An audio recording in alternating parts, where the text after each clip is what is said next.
আমরা বক্তারা ভাবে জ্বালায় এর মধ্যে পকেটের মধ্যে হাত দিচ্ছি কুচকুচ করছে। তোমার হাতের এত দাম, তোমার হাতকে শোনায় দিবেন দা? পাবলিকের হাতের সাথে হাত মিশাইলে তোমার হাতে গন্ধ হয়। মুসাফা করলে ঘৃণা করে। আসেন আমি মুসাফা করব, আমি হাত দেবো না, ওই হাত দিয়ে এখনই ভাত খাবো। আপনার হাতের মধ্যে আমার রোগের শিফা থাকতে পারে। আপনার হাতের ছোঁয়ার ভিতরে আপনি ভয় পাচ্ছেন যে রোগ জীবাণু থাকতে পারে না, আমি মনে করি এর ভিতরে হাতের ভিতরে হাতের ভিতরে শেফা থাকতে পারে। সবচেয়ে বড় কথা হলো ওই কথাটাই আজকে যার সাথে মুসাফা করব, কিয়ামতের ময়দানে যদি ও জান্নাতে যায়, আমি বলতে পারবো আমা তারিফুনি আনাল্লাজি সাফাহতুকা ফিদ দুনিয়া, আমি সেই ব্যক্তি, আমারে চেনেন, আমি আপনার মাঠে বয়ান করেছিলাম, তবে আমার নানান অপরাধে ধরা পড়ে গেছি, আপনার সাথে মুসাফা করছিলাম, মনে পড়ে? সেদিন আপনি বলেন জি মনে পড়ে, আল্লাহ এই লোকটা হুজুর হলিও আমার সাথে মুসাফা করছে, আমি পাবলিক হইও বেসতে চলেছি, উনি ধরা খাইছে, আমার সুপারিশ ওনার একটু মাফ করে দেন, আপনার সুপারিশ আমি নাজাত পেয়ে যেতে পারি। মেহমান আসলে খুশি হবেন, মেহমান আসলে খুশি হবেন, বেজার হবেন না। মেহমানরে পাইয়ে পর্যাপ্ত মেহমানদারি করবেন। আর মেহমান কি কি চায়, কিসে খুশি, আগের তো জানা থাকলে তো জানা থাকলো, না জানা থাকলে নতুন মেহমান হলে জেনে নেবেন যে আপনি বেতাকাল্লুব, আরবিতে বলে উলামায়ে কিরাম বলে বেতাকাল্লুব, তার মানে কোনো ডোন্ট মাইন্ড, কোনো অন্য কিছু মনে করবেন না। আপনার কি কি চাহিদা আপনি বলবেন। আপনি আমার জন্য রান্না করছেন মোটা মোটা 10-15 প্রকার, একটাও আমি খাতি পারি না। মিষ্টি মিষ্টি পিঠা বানাইছেন, আমার ডায়াবেটিস 22, তাহলে এই যে রাত দুয়ার যে পিঠে বানাইছেন তা জলে গেল না? আপনার মন খারাপ হবে না? আপনার বোর মন খারাপ হবে? আপনার এবারে রাত্রি একটা কিছু কবে যে তুমিও আনাড়ি, শুনবা না হুজুর কি খায়? সেভাবে সাক্ষাৎ, প্রথম সাক্ষাৎ সালাম, আসসালামু আলাইকুম রাহমাতুল্লাহ, ভদ্রতার সাথে একটা সুন্দর সালাম দেবেন, আফসুস সালাম।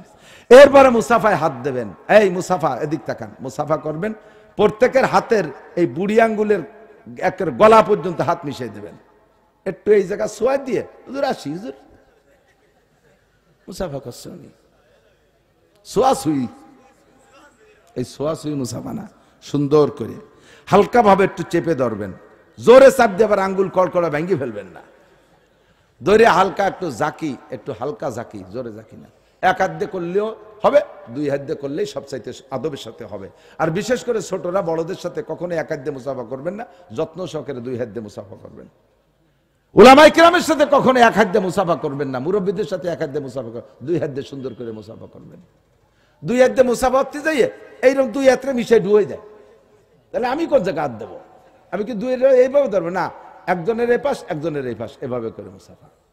যদি এক মুসাফা করেন হালকা একটু জাকি দিয়ে, তা হালকা জাকিতে সগিরা গুনাহ জড়িয়ে যায়, জাকিটা পরিমাণ মতো দেবেন। বড় 7 ফুট এক জুয়ান আদামরা একজন 20 কাড়ার একজন হাত ধরিয়ে জাকি দিয়েছে, এনতে খুশি গেছে, শূন্যতা দেয়, সগিরে গুনাহ যায়, জড়িয়ে বেলাতে যাইয়া সে কবিরে হাত পড়িয়ে গেছে পরিমাণ মতো।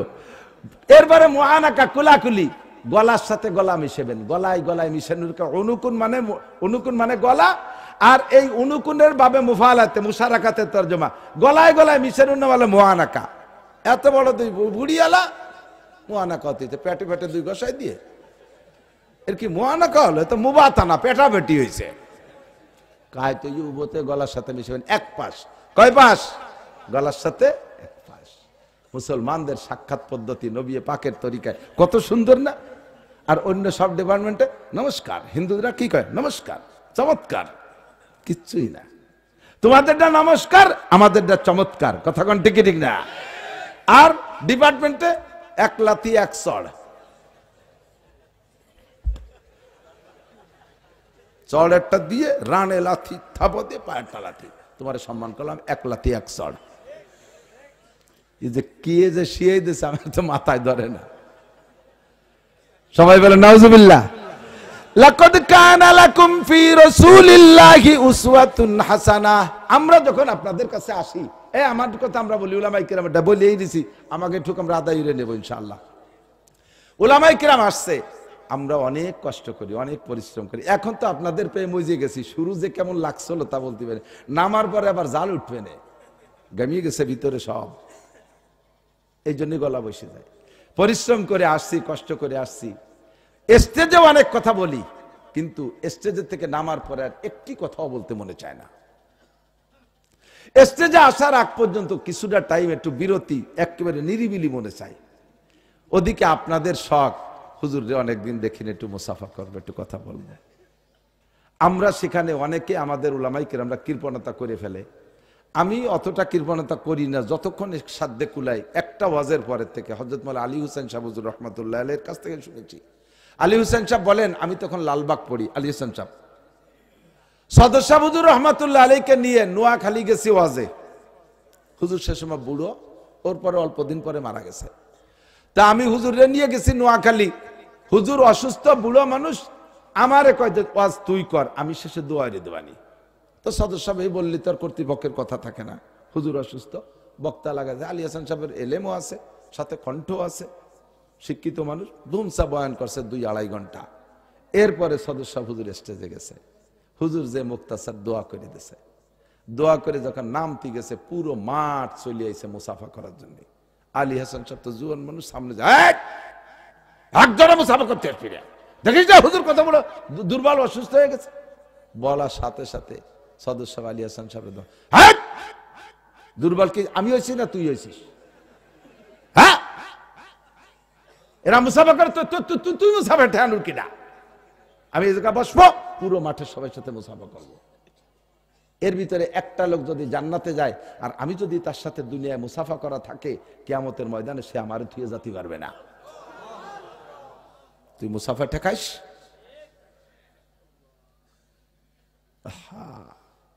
বড়দের নজর কত দূর চিন্তা করতে পারে।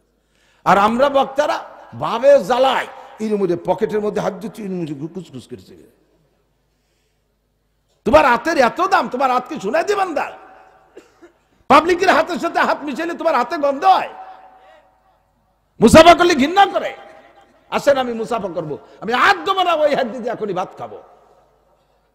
আপনার হাতের মধ্যে আমার রোগের শিফা থাকতে পারে। আপনার হাতের ছোঁয়ার ভিতরে আপনি ভয় পাচ্ছেন যে রোগ জীবাণু থাকতে পারে না। আমি মনে করি এর ভিতরে, হাতের ভিতরে, কে হাতের ভিতরে শেফা থাকতে পারে। সবচেয়ে বড় কথা হলো ওই কথাটাই আজকে যার সাথে মুসাফা করব, কিয়ামতের ময়দানে যদি ও জান্নাতে যায়, আমি বলতে পারবো আমা তারিফুনি আনাল্লাযী সাফাহতুকা ফিদ দুনিয়া, আমি সেই ব্যক্তি, আমারে চেনেন, আমি আপনার মাঠে বয়ান করেছিলাম, তবে আমার নানান অপরাধে ধরা পড়ে গেছি, আপনার সাথে মুসাফা করছিলাম, মনে পড়ে?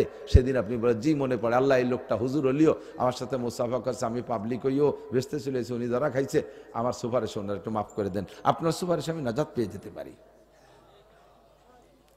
তবে আমি বসে আছি, একটু পরিশ্রান্ত হয়ে গেছে, আপনার একটু বিবেচনা করতে হবে। আপনারা বাড়িওয়ালা, আমরা মেহমান, আপনার বিবেচনা করতে হবে যে এখন কতটা সম্ভব। হুজুরের অবস্থা দেখে সেইভাবে 2-5 জন মুসাফা করেন।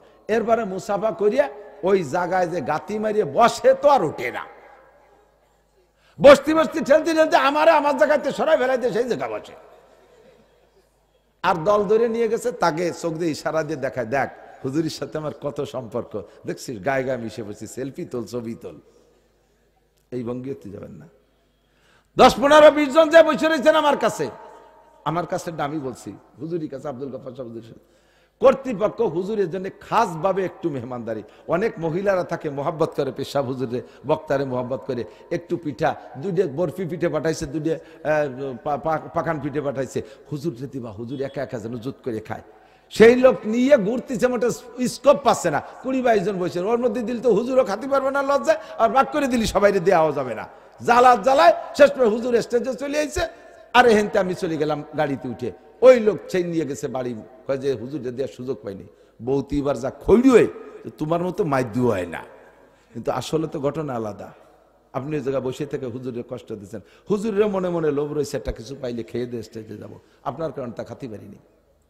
খাবারের সামনে আসলে যদি আপনি উপস্থিত থাকেন, তখন 2টা সিস্টেম, হয় আপনি খাবেন, নইলে আপনি চলে যাবেন। যেখানে খানা খাচ্ছে 2-1 জন, সে জায়গায় আপনারা খালি মুখে বসে থাকবেন না, খানেওয়ালাদের কষ্ট হয়, লজ্জা লাগে।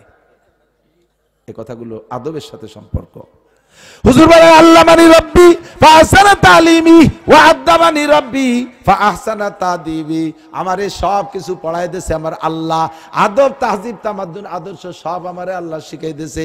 আল্লাহ কোরআনে কারিমের মধ্যে বলেন, এদিক ওয়া ইযা তাইমতুম ফান্তাশিরু, যখন তোমাদের খানা খাওয়া হয়ে যায় ঘর থেকে বের হয়ে যাও, ঘরের মধ্যে পালাক্রমে খানা হচ্ছে, তোমরা যে কয়জন খাইছো খাওয়া হয়ে গেছে, বেরোয় যাও। ওই জায়গায় বসে বসে খেজুরে গল্প করে করে সময় নষ্ট করো না, বাড়িওয়ালারে কষ্ট দিও না, আরো মেহমান আছে তারাও খাবে, তাদেরকে কষ্ট দিও না। ওয়াইজা তাইম তুম ফান্তাসিরু, খাওয়া হয়ে গেলে খাওয়ার জায়গা ছেড়ে দিয়ে বাইরে চলে যাও।